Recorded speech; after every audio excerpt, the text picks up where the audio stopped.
Hey, what's up guys? Chris here with Garage Gym Warrior, and this is your workout of the day. Now before we get started into this workout, make sure you subscribe to this channel so you don't miss any of these daily workouts. All right guys, let's get into the workout, and how I'm gonna have this work is I'm gonna go over all the workout movements so you make sure that you are doing proper form and technique on this, and I'm gonna describe the workout. And then what I'm gonna do is I'm gonna cue up the full follow along workout at the end so you can go ahead and get started right now and follow along with this actual workout and get your workout in. However, if you want to skip all this instruction at the beginning and go straight to that full follow along workout, down in the description I've linked up right where that begins, so you can go ahead and click on that and begin the workout right now.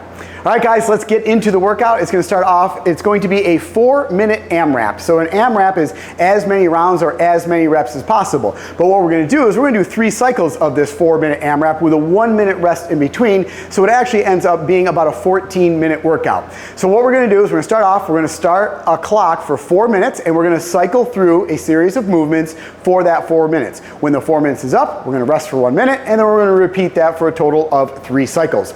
So it starts off with 12 dumbbell hang, clean, and press. So I'm going to go ahead and get 2 dumbbells for this. So this is a little bit of a combo movement here from the hang clean and then into a press. So a hang clean is from the hang position, which basically means hands are down by your sides and it starts right around your hip area here. So we want to start off here, and our feet should be about shoulder width apart here, toes pointed out slightly, slight bend in those knees. From this position, the dumbbells are going to be in our palm of our hands in this hang position. We are going to bend those knees, hinge at the hips, sit back in a little bit of a mini squat. From here, we are then going to open up those hips and clean those dumbbells up into the front rack position.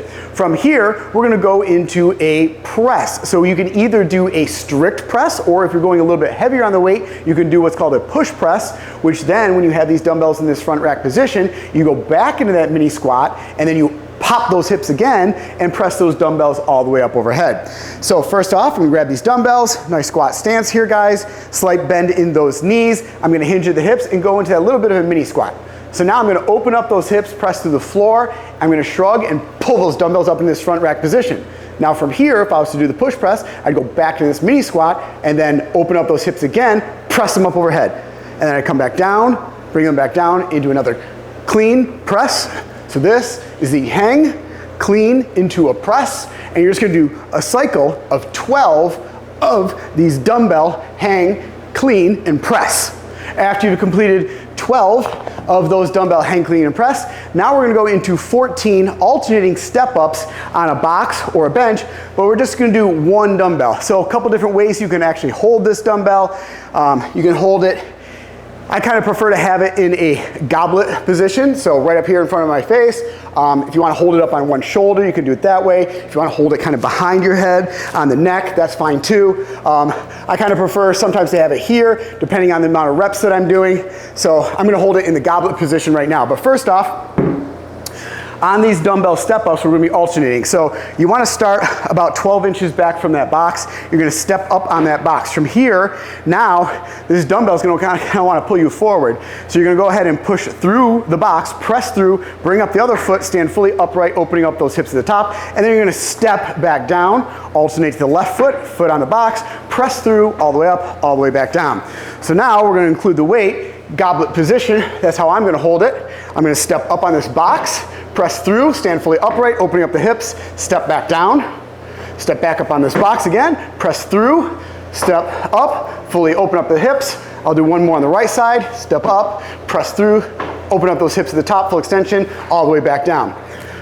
One thing I want to mention on this is make sure you are stepping far enough back that you're able to get a full foot placement onto the top of this box. We don't want you just to kind of step up there with your midfoot or your toe, because that can slide off the box and you can hit your shin, hit your knee. So make sure when you're stepping up on this box, full foot placement from toe to heel on top of that box.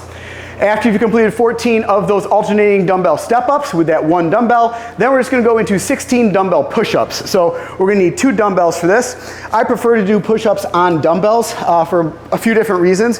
One of them keeps your hands closer together. A lot of times you see people do push-ups and their elbows start to flare out. If you have dumbbells in your hands, kind of restricts you as far as you can flare out your elbows, so it keeps those elbows in close to your sides. So you're basically, your elbows and your triceps should be kind of scraping your ribs as you go into that push-up position.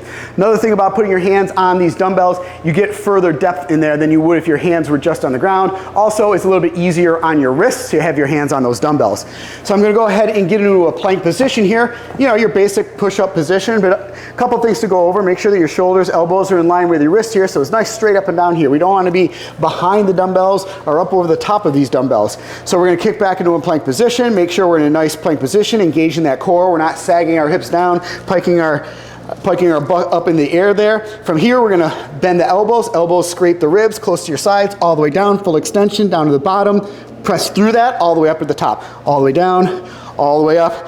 Engaging that core the entire time. So you're just gonna go ahead and do 16 of those dumbbell push-ups. Then you're just gonna keep repeating those same 3 movements for a total of 4 minutes.